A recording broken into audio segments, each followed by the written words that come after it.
Man and J-Man Show Nation, what is going on? I'm the J-Man. T-Dog is sitting right next to me there, about 160 miles away. How you doing tonight there, T-Dog? I'm doing pretty good. You tricked me with the right next to you comment. I'm like, definitely not right next to you. I'm a whole state away. On my screen, you're sitting to my right. I already got turned around. You're sitting to my right. Right. For the other people, you're sitting to my right. Okay. I screwed that up already, but great start. Great start. We always say it's a big show, but this is a big show because we have nothing going on this week. It's the worst sports week all year. I think it's the only time that there's not like actual live sporting events across the 4 major sports or so. It's one of our least favorite weeks of the year, my least favorite week of the year. I know it's All-Star week and all that in baseball, but get the home run derby. But I'm going to be pretty bored not watching a terrible Cubs team every night like I have been. Yeah, it is a bad week. This episode's probably going to be titled the worst sports week of the year. Every year we get to this week and we're like, How are we going to produce an hour worth of content? But we always find a way. We'll find a way again tonight. We won't let the nation down. But I want to hear about your experience in Wrigley Field over the weekend. Yeah. I've been to 2 Cubs games this year, and one went to extra innings, one went 11 innings, and the other one went 9 innings, and they have scored 1 run in 20 innings, the games I've been to. So not a great experience. They should have won on Saturday easily. They had multiple opportunities in extra innings for one. They had a guy on third, nobody out in the 10th inning and didn't score in a tie game. It was I've been to a lot of games at Wrigley Field, and that was by far the most opposing fans I've seen at Wrigley. It honestly felt like a Mets home game. It was, the Mets fans were louder. For one, they're good, so I get it, but Mets fans were louder and all that, and it was really a pretty nice day to watch baseball. I mean, July 16th, you could have 100 degrees, and it was like 72 degrees. A little bit of a breeze. It was perfect. But overall, it's always fun going to Wrigley. I'm very lucky to be able to live this close to one of the most iconic sporting venues in the world, to be able to go multiple times a year. So it's always fun, even though the team sucks. I did get hungry, though, before the game. And technically, my father spent his money. I didn't give the Ricketts any money. My father spent his money and got a burger, but so I was ashamed of myself, but at the same time, I could not see past my hunger. I'll let it slide because Dan never came on camera and said he wasn't going to give his money. That's true. So I will let it slide. But I was looking for that update on Twitter. We never got it. So yeah, I have a real hard time looking at my phone during games for whatever reason. You should be there to enjoy the moment. Yep. Got some Birdie Bogey for me tonight? I do. J-Man, do you know this is 5 years to the day that we introduced, it wasn't called Birdie or Bogey at first, but it was the trivia segment of our show. It's 5 years ago today.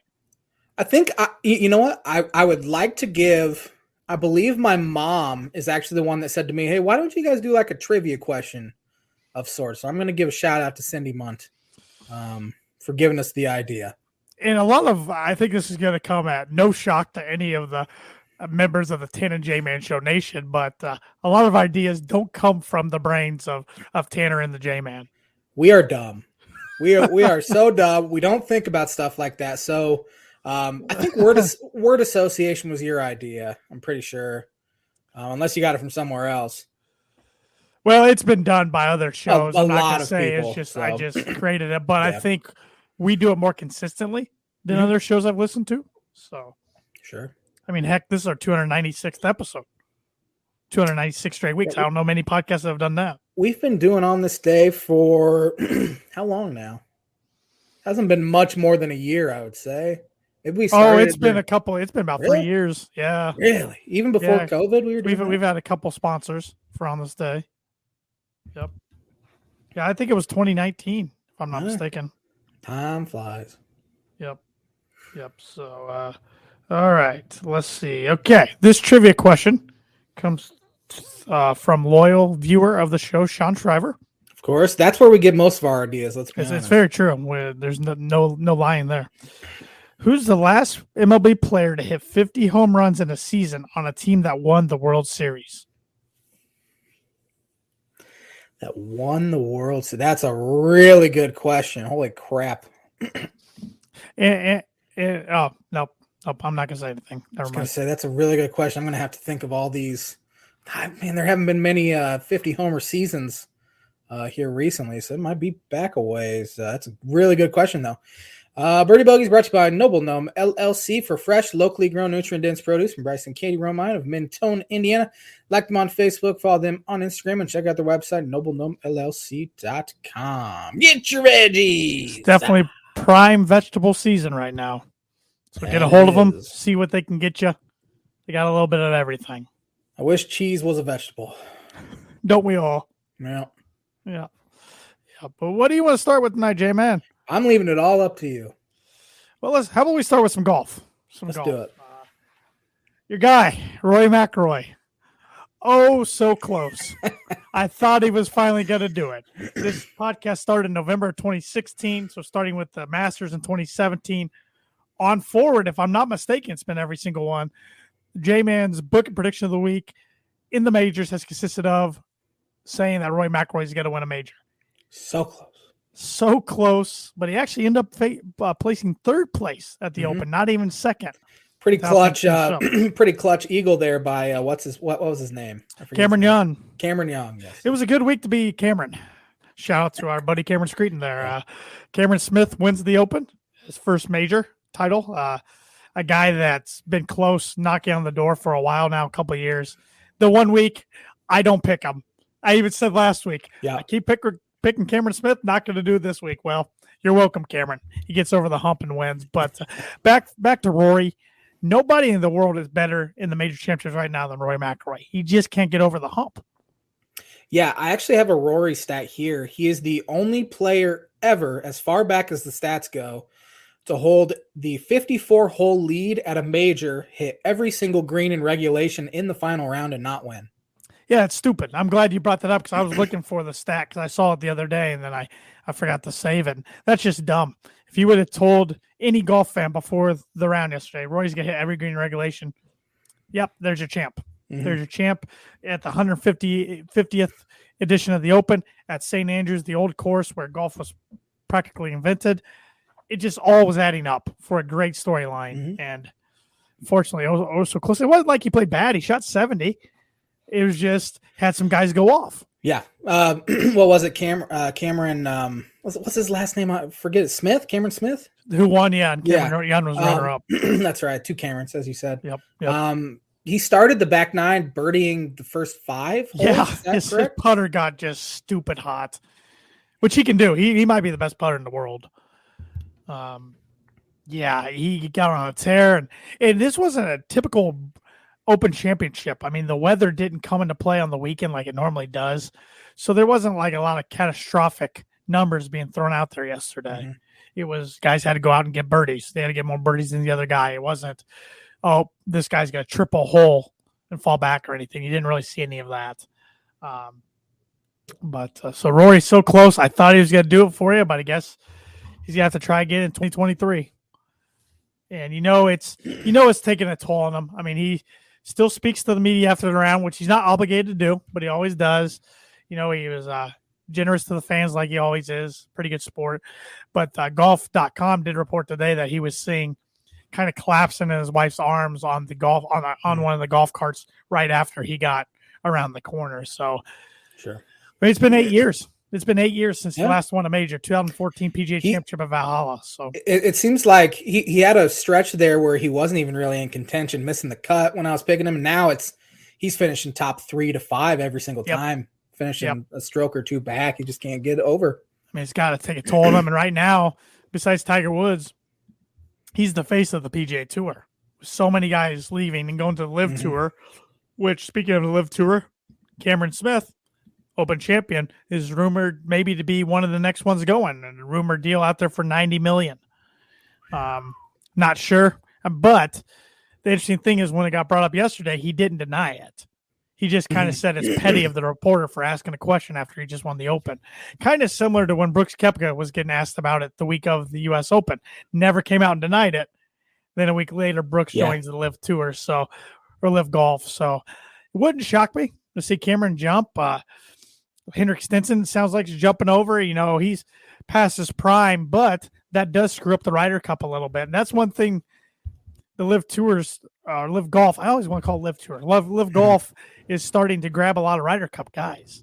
So it's got to screw up the Ryder Cup. Yeah.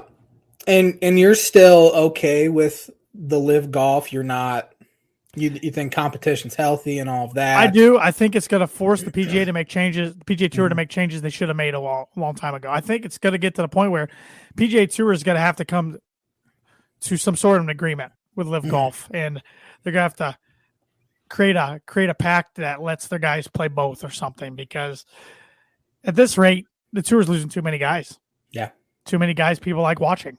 And you just wonder if the Live Golf is sustainable. I mean, we've seen ventures like that. The XFL, for one, lasted 2 years. Now, there's a whole lot more money involved with Live Golf with the Saudis, right? With the Saudis and all that. So who knows? And there's so many big name guys jumping over there. And I know it's been making the PGA real mad, as it should. But we'll see how it all plays out. It seems like fans are like 50-50 on it. So, well, I mean, I think any fans not telling the truth if they say they wouldn't take $90 million. It's a business world. Money does speak. If it was a lot of different countries and not Saudi Arabia, I think a lot of people wouldn't have a problem with it. That's fair. But yeah, it'll be interesting, like you said, to see if it's sustainable. But the more guys that jump over, I'm telling you, I think they'll get a TV deal next year. That's one of my new bold predictions. David Faraday is leaving NBC to join Live Golf. So. Right. Well, NBC pulled his popular show that was on the Golf Channel, and NBC doesn't really carry that many tournaments, even though NBC does own the Golf Channel. They don't carry a ton of tournaments. So this gives them, 8 guaranteed tournaments a year to be an analyst on. And he's a lovable character around the golf world in the eyes of many. So just another name to jump over. Yeah. So we'll see. Like I said, Cameron Smith's rumored, Henrik Stenson. I've heard Victor Hovland, who was right in contention yesterday. The 24-year-old former Oklahoma State Cowboy was in contention. So it's just going to keep getting more and more interesting. Of course, I know Tiger's not going. He's with the PGA Tour, but let's hypothetically speaking, what would have happened if Tiger would have taken that $1 billion deal or near $1 billion deal? What would the PGA Tour have done? I think they might have just had to fold. I know. I mean, yeah, because if he would have went, I think Rory goes. All the other guys, I think would have. Okay, if Tiger's going, then I can go. So to not accept the $1 billion deal to double his net worth, essentially. I mean, it was frustrating as a golf fan, whether you are in favor of the Live Golf or not. They weren't showing the Live Golf guys very often at all. They finally had to start showing Dustin Johnson because he was in contention. But I believe the 2 rounds Phil Mickelson played, if I'm not mistaken, and granted he missed the cut, but I think of the 2 rounds he played, I think one of his shots was televised. One of the biggest names of golf history.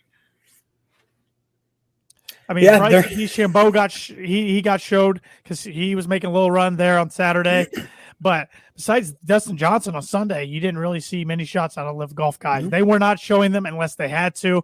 The Golf Channel doesn't like talking about them unless they have to, but the media still keeps stirring things up. Yep. And it's interesting. It's the same guys in the media that say this Live Golf doesn't matter, it's pointless, that are asking the questions to the Live Golf guys. So it's like, all right, you're kind of playing both sides of there. But as far as the Cameron Smith thing goes, it makes sense that a reporter would ask him about it, but at the same time, it feels like it's taking away his championship, which that was pretty much his gripe with it as well. He's like, I literally just won the Open. Right. And that's the first question you're going to ask me. Yeah. So. Yeah. It was pretty tasteless. Really. It was. And with Cam Smith, if he jumps right now, he's exempt for the majors till 2027 with that win yesterday.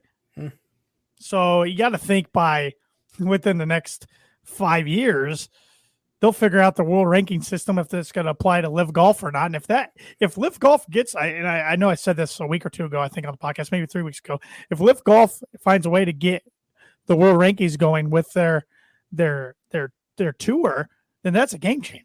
Yeah. Because then the guys can't play in the majors no matter what. Yep.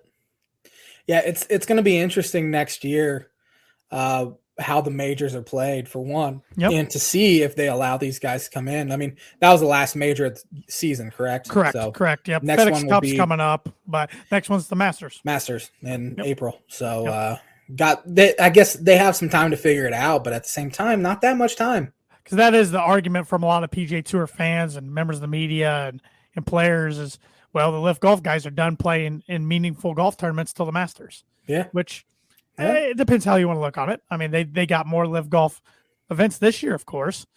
6 more, I believe. And 5 of those are in the United States, if I'm not mistaken. Who is streaming Live Golf right now?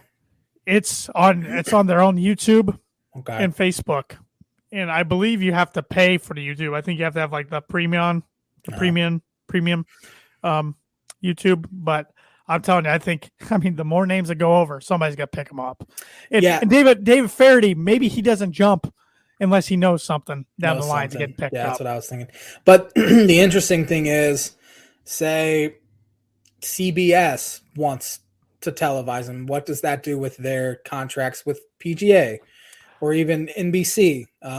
Maybe Live Golf becomes exclusively ESPN, because I know ESPN doesn't do a whole lot of golf. Same with Fox. Fox has carried. I remember Joe Buck calling them. They had the U.S. Open, and they got out of their deal, and that's how NBC got the U.S. Open. Then because they did not go through their whole deal. I don't know what happened there, but they had all the USGA events, and then it just didn't go well after 3 or 4 years. So maybe Fox gets in it. Yeah, maybe. Which NBC is the really interesting one to me, because right now they own the Golf Channel. Mm-hmm. So if they happen to somehow change their tune and start streaming or get in agreement with Live Golf, then the Golf Channel's going to have to talk about them. Yeah. So going to have to. Yeah. And I know the people's argument with Saudis, but I go back and I know this isn't sports, it's sports entertainment. The WWE World Wrestling Entertainment does 3 shows, I think, a year, maybe 4 over in Saudi Arabia. I think 3. That's streamed on the Peacock, because the WWE Network is streamed on Peacocks, which Peacock's owned by NBC. So they already do show some that, who knows where the money's coming from. I mean, which I think maybe by the time they get it all figured out, the entire cable landscape will change anyway. Because it's pretty clear that we're moving towards a subscriber-based sort of cable system. So maybe they're the pioneers of that. Who knows? But I think ultimately, I understand the people that don't like it, but I do think competition is good, and this is going to force the PGA to.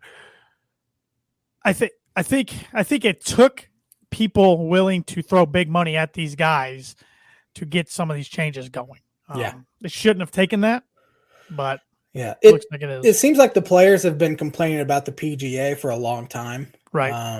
And so now they're seeing their opportunity. Hey, maybe, we're getting paid a ton of money by the Saudis, that maybe this will also change the PGA for the better, and it'll work out for both of us. Well, I'm going to look up what Cameron Smith made yesterday. And see. So Cameron Smith won $2.5 million. It's pretty good. The last Live Golf event, the guy won 4.3. Yeah. So it's hard to commit. And the fact there's no cuts. Right. 3-day event, 54 they make holes. At least $125K, correct? The guy who finishes dead last makes $125K.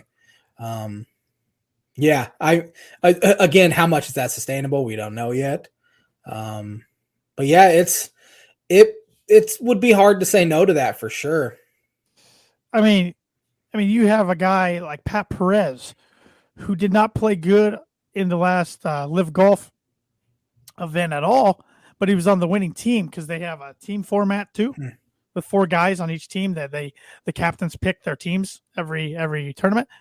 He got paid a ton for being on the winning team.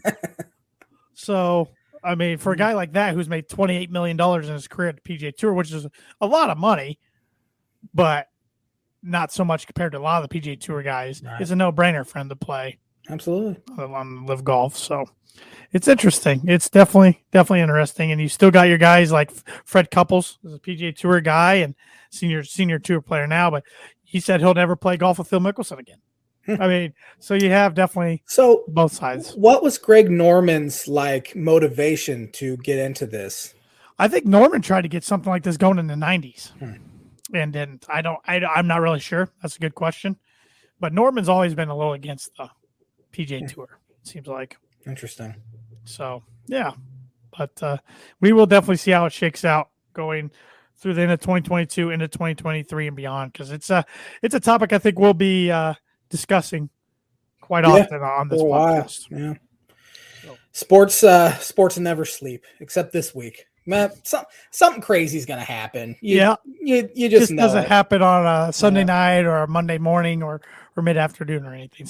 Notre Dame's going to join the Sun Belt or something like that. Oh, that'd be glorious. That'd be great. They're win championships and put up banners after beating Arc Pine Bluff in the conference championship or something like that. Oh, that's fantastic. That's good stuff. I do see their football fans are bragging right now about their recruiting class. It's off to a pretty hot start. So yeah, I think I don't even remember their coach's name. Marcus Freeman. I think Kelly could recruit, but I think Marcus Freeman has a much more likable personality. He recruited well for a 9-win and 4-year Darrell Hazel era team. That's true. When you can do that, you can recruit anywhere. I saw some Brian Kelly comments today about LSU. Said he wishes he would have been in the South this entire time because they care about their football. They're all about family and good food. I don't think LSU's going to have a great season, and not great season by their standards. I think 8 to 9 wins maybe this year. They lost a lot. I don't think Kelly's first season is going to be that great down there. They weren't that good last year anyway.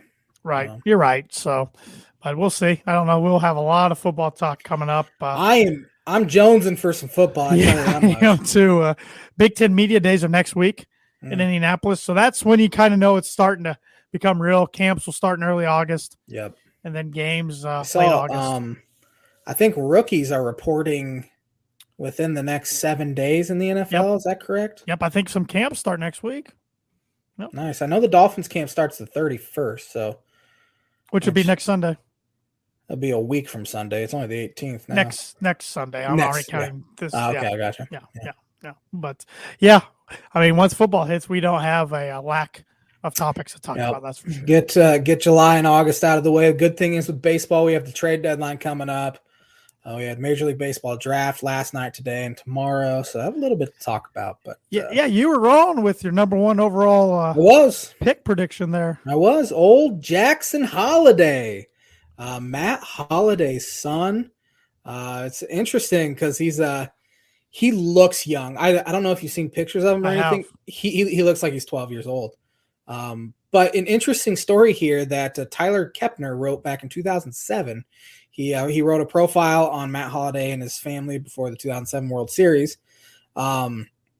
He said, or he wrote in the story, teammates suspect that Matt Holliday, the MVP of the NLCS, may soon be eclipsed by his son. As serious and private as the young Holliday was, his 3-year-old Jackson is the opposite. Think of the toddler Tiger Woods sinking putts on the Mike Douglas show and you get the idea. Tom said he was already dreaming of finding a loophole to make his son eligible for the draft at age 15. Josh Fogg, the Rockies pitcher, said it was a given that Jackson would be a first-round pick someday. Asked about Jackson's hitting prowess, infielder Jamie Carroll said simply, "Oh, he's awesome." Jackson Holliday can be found in the Rockies clubhouse after most games swinging a plastic bat and spraying line drives all over the room.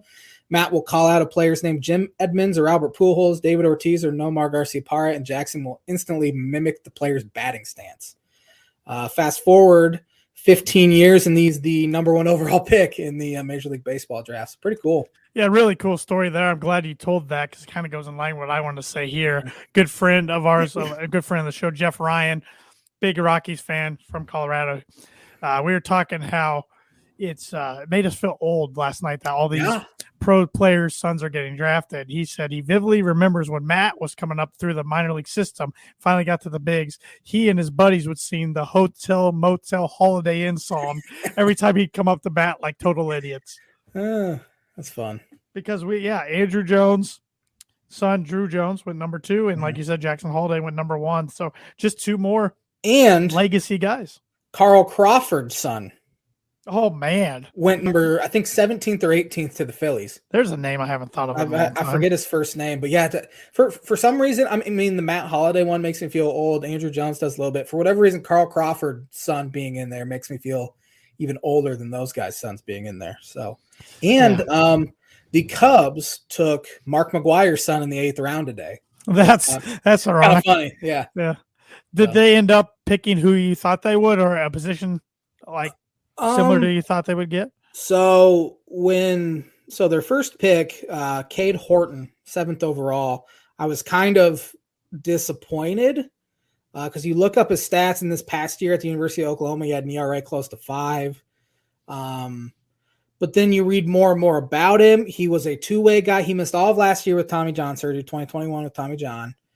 Played some second and third base to start the year. He's also a pitcher, and he really struggled the first few months of the year, but then went on an absolute tear in the College World Series, including striking out 13 against Notre Dame. He added a brand new slider that has been so effective that it's made him fly up draft boards. They said even a month ago, maybe month and a half to 2 months ago, they weren't even talking about him being like a top 3-round pick. And he had this great run in the College World Series, as I said. Added this new pitch, and he's sitting 94 to 96 mile an hour, hitting 98 with his fastball. Throws a ton of strikes, has a potential plus slider. But at the same time, with some of the bats that were on the board, Brooks Lee, Cam Collier, Kevin Parada from Georgia Tech, a little disappointing because I think they did this to save some money so they can spend later in the draft.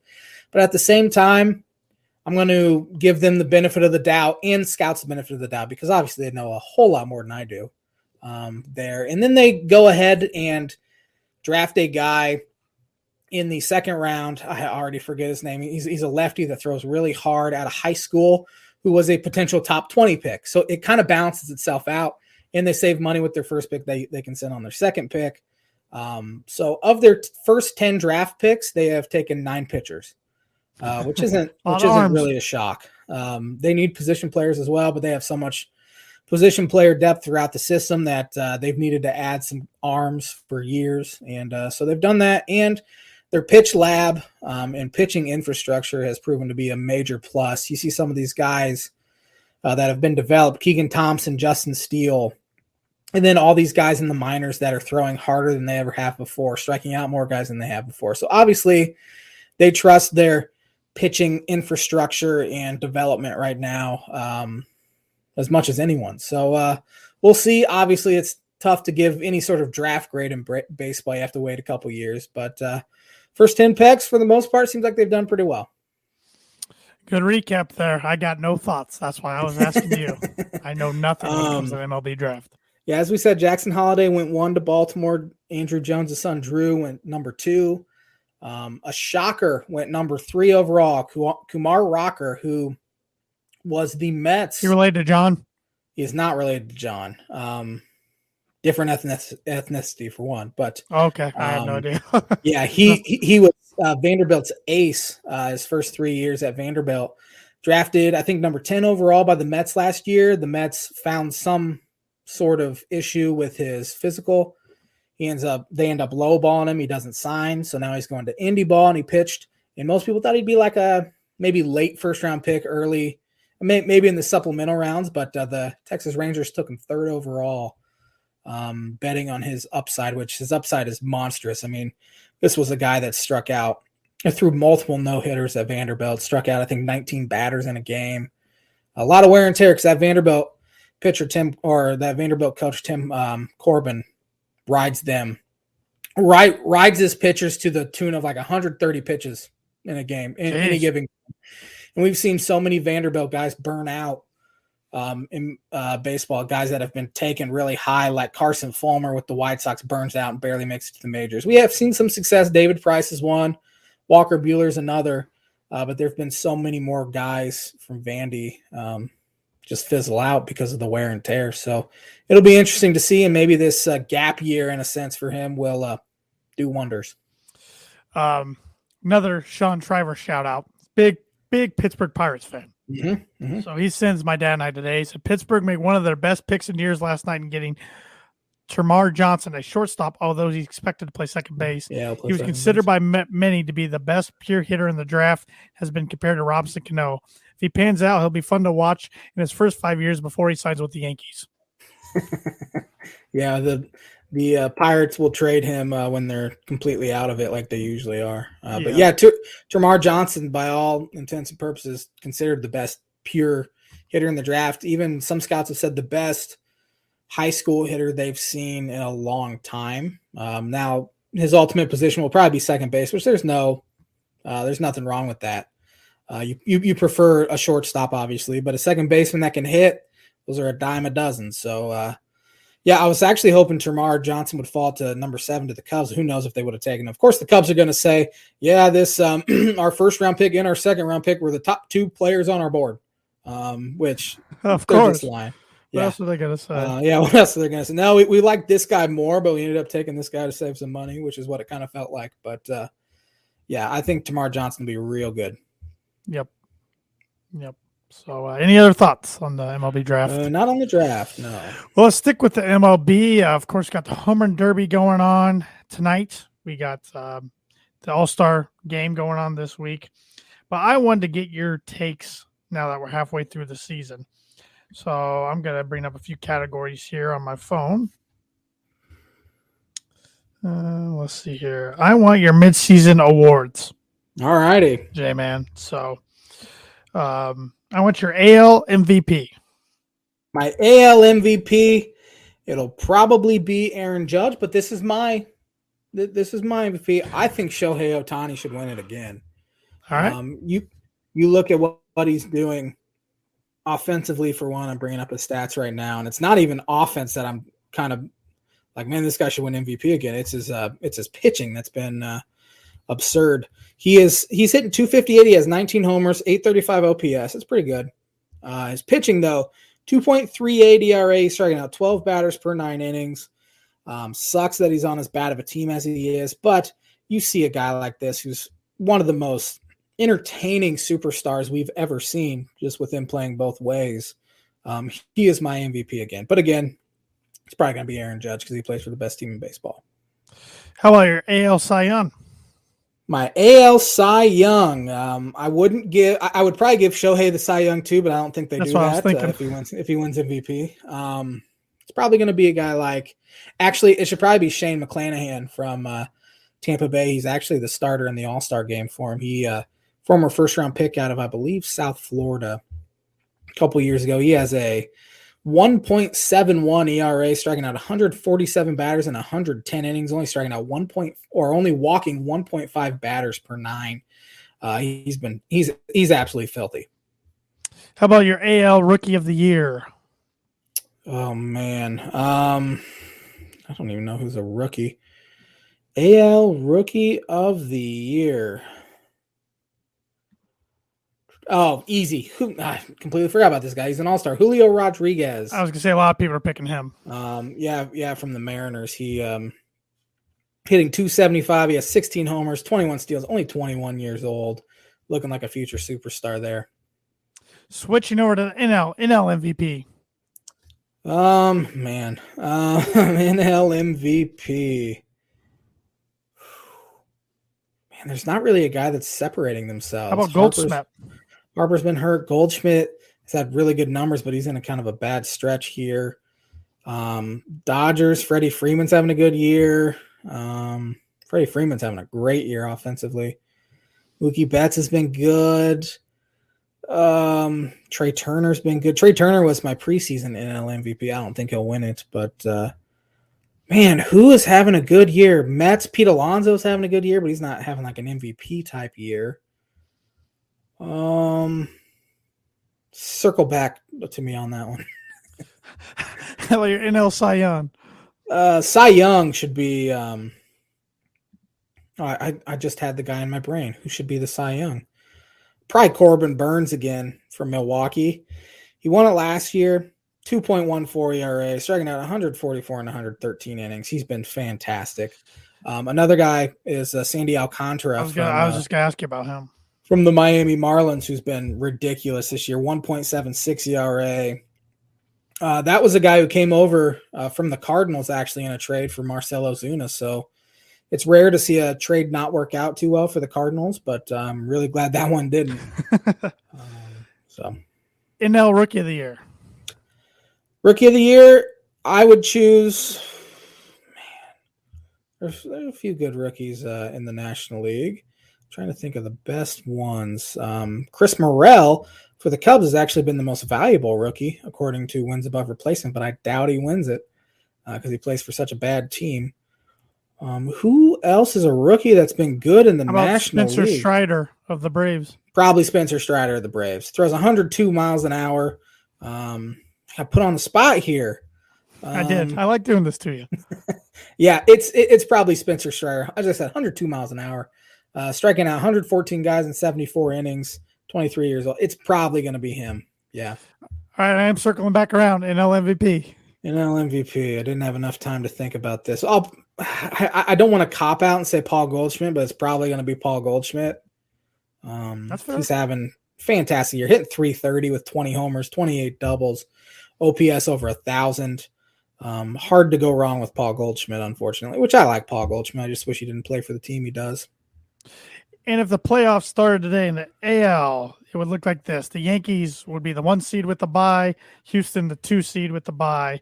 Your wild card would be the 6-seeded Blue Jays against the 3-seeded Twins. And starting to be one of the better storylines in baseball. Your 5 seed would be the Seattle Mariners, who are red hot against the 4-seeded Tampa Bay Rays. Straight wins for the Seattle Mariners. I think this is the year they get in.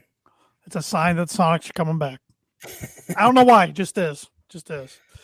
Your NL would be the Dodgers, the 1 seed with the bye, and Mets 2 seed with the bye. Wild card to be Philadelphia or St. Louis against 3-seeded Milwaukee, and 5-seeded Padres against 4-seeded Braves. Every team in the AL East enters the All-Star break with a 500 or better record. It is only the third time this has occurred in the divisional era, which is since 1969. Wow. 2012 AL East, 2005 NL East. So I want one team. I'm throwing you a curveball again. I want one surprise in each league, a team that surprised you, and one disappointment in each league. Surprise in the American League, probably Baltimore. I was going to say, Orioles got to be, right? Yeah, hanging in there. As I said, they're 500. They're right at 500. I assume they'll kind of trail off here. But so far, so good as far as a surprise. I don't think the Mariners are too much of a surprise. I thought most people thought they'd be pretty good. But this 14-game win streak has definitely helped propel them.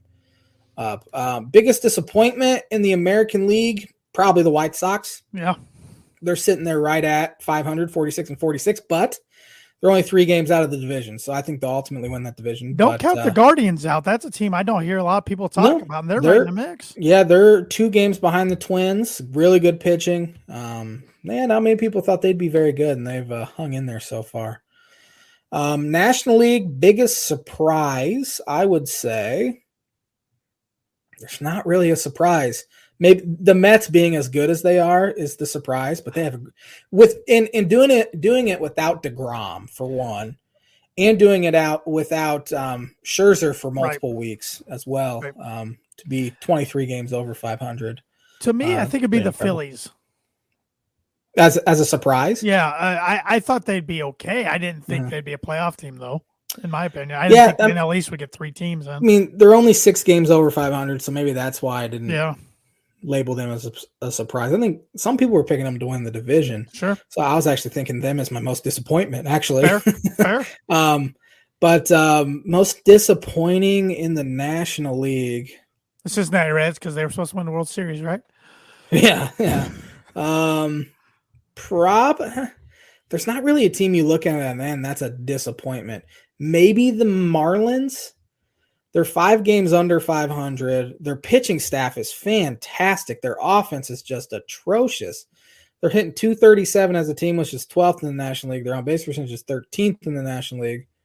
Slugging percentage 11th in the National League. And their ERA, and they have 2 of the top starters in the game. Sandy Alcantara and Pablo Lopez are real good at the top there. And they've last year's I think NL Rookie of the Year runner-up Trevor Rogers has had a bad year.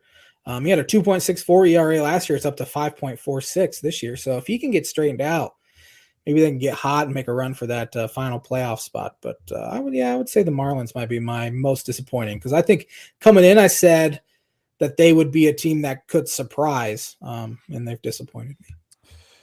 So as of July 18th, 2022, mid-season point, who's your World Series prediction and your champion?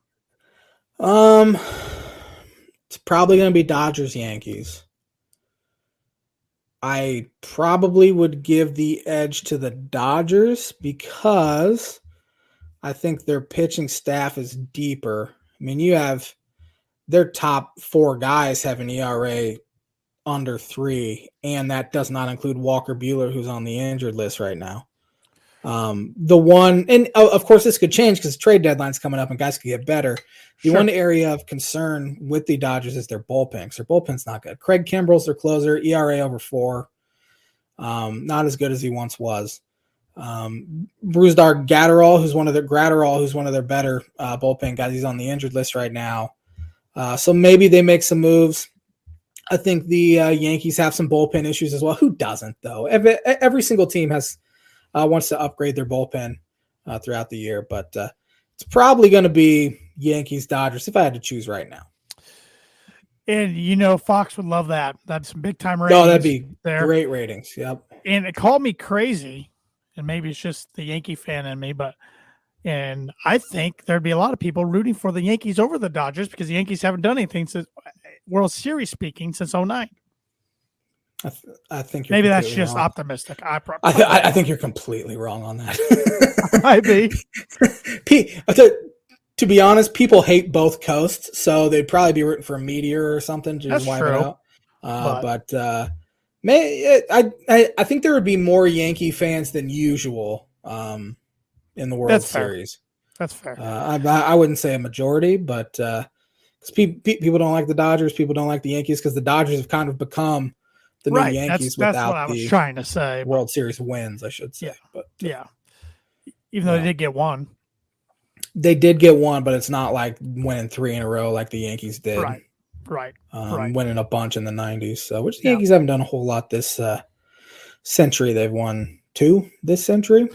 They won in 2000 over the Braves, made it 0-1 against the Diamondbacks, made it 0-3, lost the Marlins, won it against the Phillies in 2009, haven't been back since. They beat the Mets in 2000. Mets, Braves 99, excuse me. 98 was Padres. Yep. 96 was also the Braves. Braves, Yep.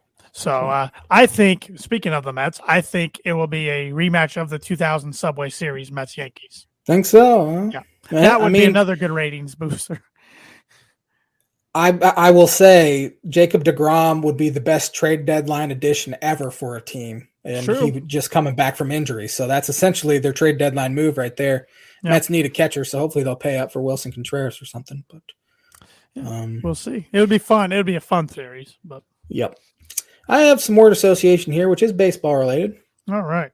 I went back through from 2015 to 2000 to 2015 or something like that. I don't remember. And chose the player that was drafted in the first round to have the most wins above replacement in that draft. So some of them were repeat. So I chose a different guy that we haven't had on word association. So anyway, it's just kind of a collection of random MLB players that were first round picks, essentially. Starting with Alex Bregman. Alex Bregman, man, a name I haven't thought of in a little bit. I don't have a lot of thoughts on him. I'm kind of stumped on this one. He's a cheater. Yeah, I was gonna say Astro, cheater. Yeah, that's a good way to describe him. That whole franchise, is a bunch of cheaters. Yep. Trey Turner, another good one. A guy you were talking about earlier that's having a good first half of the season. So, man, starting off with 2 really good ones, which I guess all these guys are going to be good. All these guys are pretty good. Aaron Judge. Well, I mean, right now he's my pick for AL MVP. He's a lot of people's picks for AL MVP. Having a monster year and a contract year. Fun player to watch. He's a player that, like, I know my dad doesn't like the Yankees, but my dad goes and checks the box score every night to see what Judge did. Mm-hmm. That's when you know he's a needle mover. 32 homers, I believe. Didn't we have you've had a trivia question or word association of guys that have hit, what was it? 30 homers 30 or more before the All-Star break. break. Yep, that was last week's. Yep. That's right. Yep. Carlos Correa. Cheater. Yeah, him too. Another good player, though. Man, no wonder why those Astros teams won so much. Yeah. They've had so much success drafting in the first round. Of course, they were bad for a while. Right. Which helped. But besides Altuve, I'd say he was kind of the face of those teams. Yeah. Francisco Lindor. A good player. Once again, always thought his name's really cool to say. Francisco Lindor. I just like to say Lindor. Yeah. Was he originally drafted? He was drafted by the Indians, then the Indians. Okay. In 2011. Okay. So that answers my question. I think 2 picks ahead of Javi Baez in that, which they're best friends. So answers my question. Manny Machado. I still think of him as an Oriole, even though he's a Padre. Mm-hmm. It's just hard for me not to when I hear his name, I think Oriole uniform right away. But it's been good for many years now. Just don't keep up with him as much now. He's out in San Diego. Yeah. I feel like baseball players on the West Coast. He might actually be my NL MVP pick now. Okay. That I think about it. I kind of forgot about him, but he's having a great year. Yeah, once again, it's forgettable because he's playing out in the West. Yeah, the Orioles haven't been the same since they traded him. No, well, even though they're playing better than a lot of people thought they would. But they you're right. Had some terrible years. Oh, they were awful. Just awful. Number 7 here is actually the WAR leader, which we've had him on word association before many times, is Mike Trout. So I chose Nolan Arenado. Fair. Mike Trout, yeah, what can we say that hasn't been said? But Arenado, one of the best defensemen in the game. Some people argue he's the best defensive third baseman in the game. Made the Rockies fun to watch for a while just with his presence. Now that he's in St. Louis, I don't keep up with him as much, to be honest. And I hate him even more than I previously did, which was a lot because I've grown to detest most of Denver sports. Good word choice. Number 8, Buster Posey. Oh man, such a great catcher, underrated. Just a warrior. I remember him. Did he break a leg or both legs or something in that collision? He was messed up. He shattered his leg pretty much, but man could hit for a catcher. Up. He was the heart and soul of those Giants teams that won a couple World Series. So, player I really like to watch. I liked him a lot. Let's see here. Josh Donaldson, Yankee now. Guy who's got some swag and some cockiness to him, but he can definitely have some power. Former MVP up in Toronto. So, yeah, he's been a good player. Clayton Kershaw. One of the best pitchers in our lifetime. Mm-hmm. Dude's nails. I mean, he's had some troubles now and then in the playoffs and some big spots, but he does have one ring with the Dodgers. He'll be right there in the playoffs again this year in big games. He'll get the ball. Ryan Braun. Cheater. Don't like him. Next. He was as big of a Cub killer as I can remember. Yes, he was. Justin Verlander. Still going strong today for the Astros. I thought he was kind of done when he became an Astro. He's a great Tiger. And man, I think he's 39 years old, and he hit 99 miles an hour over the weekend. He must what was that book we read and it became a movie in elementary school? Tuck Everlasting? Something like that, where they drank the water and they live forever or whatever. I think he did something like that. Yeah. Man, I haven't thought of that since I was probably in elementary school.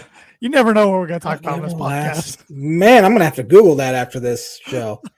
A guy who I'm sure you've heard the name before. I don't think you'll have much to say about him. It's Nick Markakis. I've heard of him, of course. Cool name. He bounced around a couple teams, right? Yeah, he was 2 teams, Orioles and then 2? Braves. Braves. He was over 2,000 career hits, very underrated because he played for bad Orioles teams. Yeah. So Zach Greinke, another good one, a guy who's a fiery pitcher. Heard a story about him on the Jake Arrieta and Carl from Barstool, their podcast. I can't remember the name of it off the top of my head. He was telling a story how he kicked off Puig from the bus one time. That doesn't surprise me. And threw his luggage on the side of the road. Greinke is the weirdest dude. He was diagnosed with social anxiety, so he's really struggled with the media. That's why he's for the most part played in small markets. I know he played in LA for 2 years and it went really well for him. But that's why he's played in Kansas City and Milwaukee and Arizona. He's an odd guy. I've seen interviews with him and it's just super awkward. Not a guy who's gonna like sign autographs willingly. he's a strange guy, but I'm sure a lot of players wanted to kick Puig out of the bus. What a head case that guy was. He went from such a talented player to nothing fast. Yeah. Last one here, David Wright. David, oh man, didn't like him as a Yankee fan, but he was Mr. Met for so long. Great player. He was glad he didn't play anywhere else, even though that's coming from a Yankee fan. He was on a Hall of Fame trajectory and then just could not stay healthy. He was good. And people, he's going to be one of those guys that people forget about. And I'm just going to have to be like, that dude was good. That's all I can say. He was the face of the Mets for a decade. He had one of the most iconic catches where he dove over his shoulder and caught it barehanded. That's right. I remember that. In San Diego. Yeah. So that's going to do it for, what was that word association? I like it this week. Good job, J-Man. And word association segment is brought to you by Proforma Print 2 Promo Group. If you're looking for a trustworthy, dependable resource for next trade show, company picnic, or a sales meeting, Proforma Print 2 Promo Group has over 50-year combined experience in promotional products and commercial print. They strive for fast and efficient response to all your print needs. You need to look no further. Let them be your one-source print and promotional company today by giving Barbara Van Weinsberg a call at 574-210-3815. J-Man, you still have a bucket to do tonight. Just reminding you. I do, and I'm about to do it right now. Who you got in the home run derby? We got Kyle Schwarber, Albert Pujols, Pete Alonso, Ronald Acuna Jr., Corey Seager, Julio Rodriguez, Juan Soto, and Jose Ramirez. A lot of cool storylines. Pete Alonso going for the three-peat. Albert Pujols, his last hurrah. I'm glad he's in it. I think it's a good tribute. Yeah, it's kind of cool. But I'm going with the guy who turned down $440 million over the weekend. Can't believe $500 million almost. And it's just hard to stomach, but Juan Soto is my pick. And then he's going to be like, see, I need more money. But this will be the J-Man's bucket prediction of the week. I'm going with my heart on this one. He should have won it in 2018, I believe is when it was. Kyle Schwarber. It might have been 2019. I don't remember when that game was played in Washington. But Kyle Schwarber, he's actually the 1 seed in this thing. Pete Alonso is the 2. So give me Kyle Schwarber to win the home run derby. And the J-Man's bucket prediction of the week brought to you by Indiana Farm Bureau insurance agent Travis Watchering for life, home, auto, business, renters, workers' comp, and farm insurance. Contact Travis at 219-869-4561. His email is travis.watchering@infb.com. You ready to get educated? I am ready. Never been more ready. Learn about some sporting events that have happened throughout history on July 18th. Let's see. Well, right now my page has decided that it's just going to spin and not respond. There we go. All right. Let's see. A lot of Wimbledon.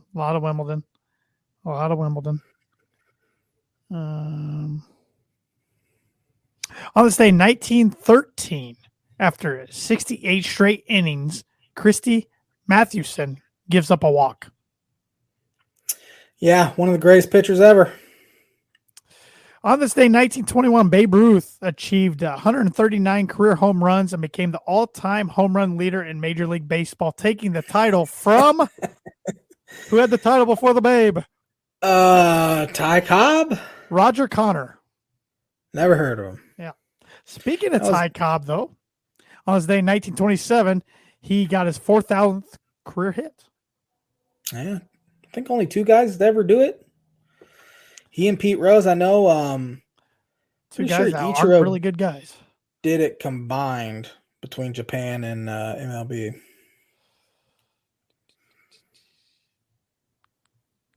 On this day, 1959, William Bill Wright became the first African American to win a major golf tournament, the U.S. Amateur Public Links Championship. What year was that? 1959. Cool.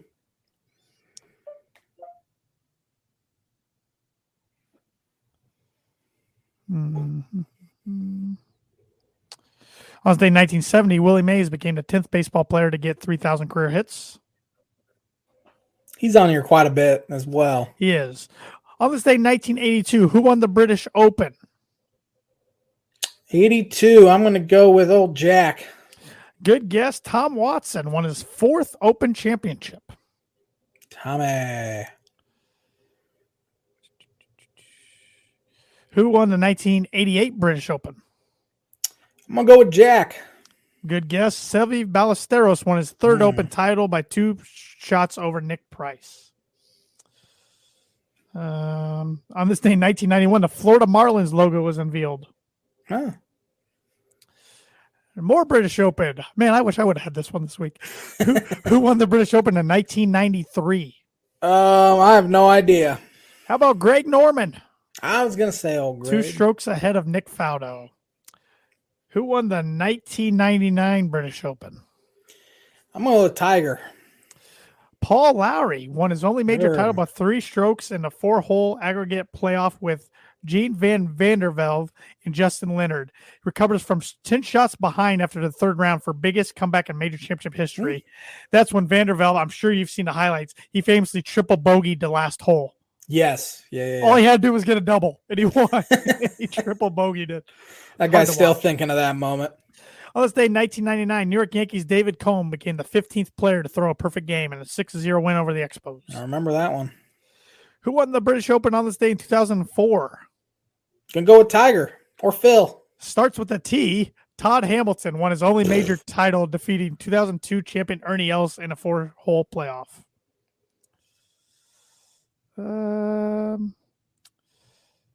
All right. 2 more British Opens. Who won the British Open on this day in 2010? No idea.